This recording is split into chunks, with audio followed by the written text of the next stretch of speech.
Bonjour à vous, mon nom est Philippe de chez Cloutier Pau Mini-Moteur. Aujourd'hui, on vous présente des petites souffleuses Ego une phase. Cette année, on a deux modèles différents avec des tarières à une phase. Juste pour bien différencier ce qu'est une souffleuse une phase d'une deux phases. La souffleuse une phase est munie d'une seule étape avant d'expulser la neige de cette souffleuse-là. On a cette année, dans le fond, la répétition de ce qu'on avait l'année passée, c'est-à-dire une tarière avec des balais de caoutchouc. Système qui a été éprouvé depuis plusieurs années. Les balais de caoutchouc, c'est intéressant, ça nettoie jusqu'au sol. C'est un principe qui est extrêmement solide, extrêmement durable. Évidemment qu'une souffleuse une phase, ce qui va la différencier sur le plan avantageux, on a un appareil qui va être plus léger qu'une souffleuse deux phases. On va avoir une souffleuse qui va être plus facile à manœuvrer qu'une souffleuse deux phases, évidemment.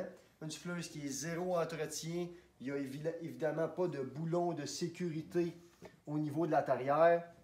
Et c'est une machine qui fonctionne exceptionnellement bien dans la neige collante pour certaines raisons. Laissez-nous, ça veut dire, vous expliquer ça un petit peu plus en détail.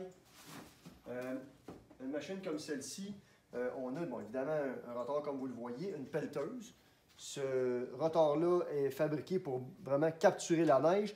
Et lorsque la neige fait l'étape de la rotation, elle se ramasse dans un genre de principe conique à l'envers. Donc, la neige est concentrée dans un jet et ce principe-là est impossible à bloquer. Si on veut comprendre le principe, vous avez simplement à vous imaginer, si vous prenez une chaudière avec de la neige dedans, une chaudière d'eau, puis vous la tournez à l'envers ou dans du sable lorsqu'on va à la plage, le sable ne reste pas pris dedans.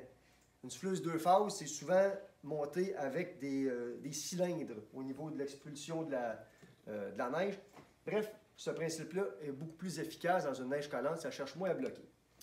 Une souffleuse une phase, dans le cas de la Ego, on a une souffleuse qui a 21 pouces de large.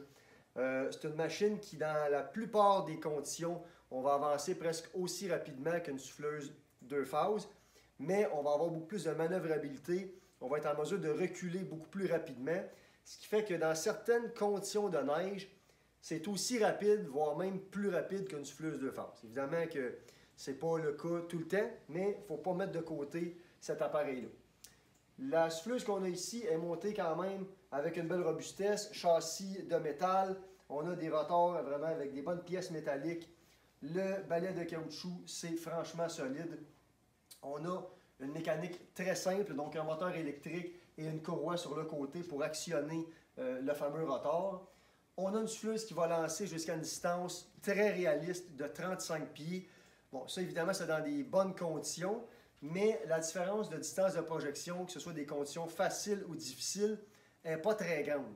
C'est pas dire on part de ça bloque dans la chute à aller jusqu'à 40 pieds. On est à une moyenne de 25-30 pieds à peu près dans toutes les conditions.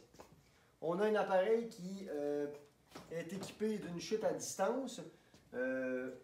Pour que vous le compreniez, on a une manette qui est ici, qui va me permettre de donner la chute soit à gauche, soit à droite. C'est un principe qui est simple, c'est un principe qui est efficace. Pour aller descendre, monter la fameuse casquette, c'est en appuyant sur la manette qui est verte ici. Encore une fois, extrêmement simple.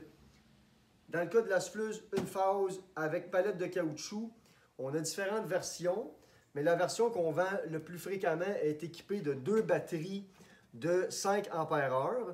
Ces batteries-là vont vous donner une autonomie assez réaliste d'environ 1 heure de fonctionnement. Enfin, pour les retirer, on a un dispositif ici, un petit bouton qu'on pèse dessus. Ça nous donne la batterie. Et comme je vous disais, avec deux batteries, vous avez un temps d'utilisation assez réaliste de 60 minutes.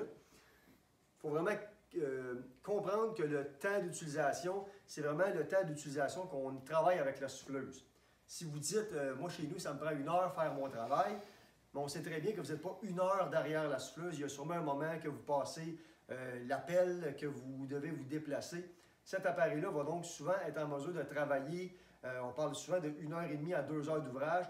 On parle d'ouvrage général, pas de travail constant.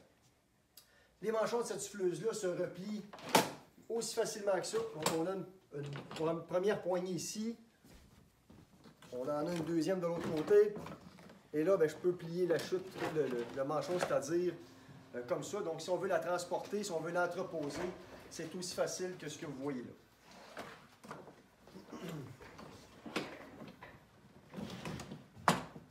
Ça. Les souffleuses Ego, que ce soit dans le fond, tous les produits Ego ont une garantie complète de 1 année, de 5 ans, pardonnez-moi, sur les appareils et de 3 ans sur tout ce qui est batterie et chargeur. Depuis cette année, nous avons un deuxième modèle qui a été additionné à la ligne Ego et c'est effectivement cette souffleuse-là ici. On a une souffleuse qui est pratiquement la même à 90%, excepté que le rotor devant cette souffleuse-là est un rotor en métal. Le rotor en métal, là où on va voir un réel avantage, c'est que contrairement à ce que les gens pensent, le métal n'est pas nécessairement plus robuste que les palettes de caoutchouc, mais ça va être un principe qui est un petit peu moins énergivore, puisque le métal gruge ou grignote un petit peu plus dans la neige qu'une palette de caoutchouc. Si on avait une pelle à la main, puis on devait aller gruger dans la neige plus coriace, on aimerait bien avoir des dents, on aimerait bien avoir de quoi d'un peu plus piquant qu'une palette de caoutchouc. Donc, ça va rendre la souffleuse probablement moins énergivore, donc prendre moins d'énergie pour faire le même ouvrage. Et on va avoir une souffleuse qui va être plus facile à faire rentrer dans la neige, particulièrement une neige qui est un petit peu plus solide, disons-le comme ça. Le rotor de métal aussi va mieux concentrer la neige vers le milieu, parce qu'on sait très bien que pour que la neige soit expulsée à une grande distance, il faut qu'elle passe plus vers le milieu de la chute ici, tandis que celle qui a une palette de caoutchouc, on a plus de neige qui passe par ici, puis qui est donc restreinte ou ça crée un peu plus de vélocité. Dans le cas de celle-là, on va avoir une meilleure distance de projection, moins d'énergie consommée, plus de facilité à la faire rentrer dans la neige conventionnelle. On a une souffleuse qui est équipée de 2 lumières. Ça, c'est dans le cas des 2 machines. On a 2 lumières Odell, donc une de chaque côté, qui est allumable, du moins, on peut les mettre en position on à l'aide d'un petit bouton qui est en arrière ici. On conserve la même distance de projection, on conserve le même moteur dessus.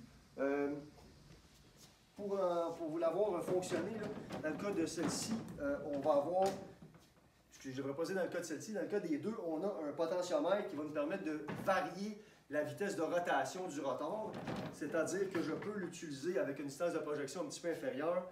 Pour l'actionner, on pèse sur le bouton qui est ici, on actionne de l'intérieur, et plus je descends le bouton,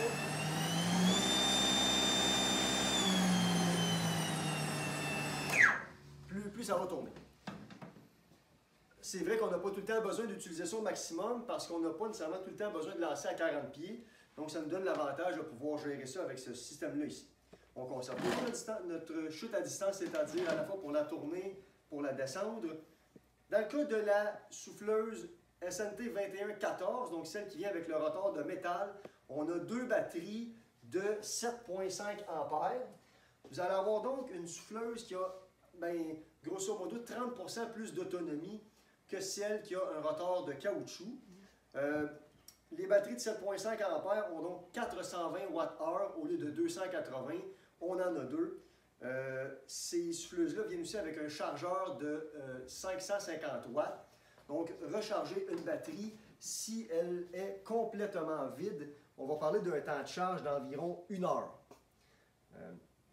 Évidemment, le chargeur a un indicateur sur celui-ci et on a un indicateur aussi sur la batterie qui va vous permettre de savoir où vous êtes rendu où au niveau de la charge. Là, les 5 lumières sont allumées, la batterie est pleine. Si on avait une coche d'enlever, ça nous enlèverait 20%, donc on serait donc à 80% de charge.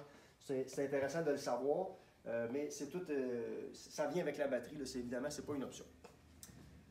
Toutes les souffleuses ou tous les produits que l'on vend ici, évidemment, sont vendus assemblés, ils sont mis en ordre de fonctionnement. On fait le service ici même pendant et après la garantie. Évidemment, si vous voulez nous rejoindre, vous avez le choix de le faire soit par courriel, soit par Facebook, ou même encore le téléphone. Ils ne l'ont pas encore enlevé, on est chanceux.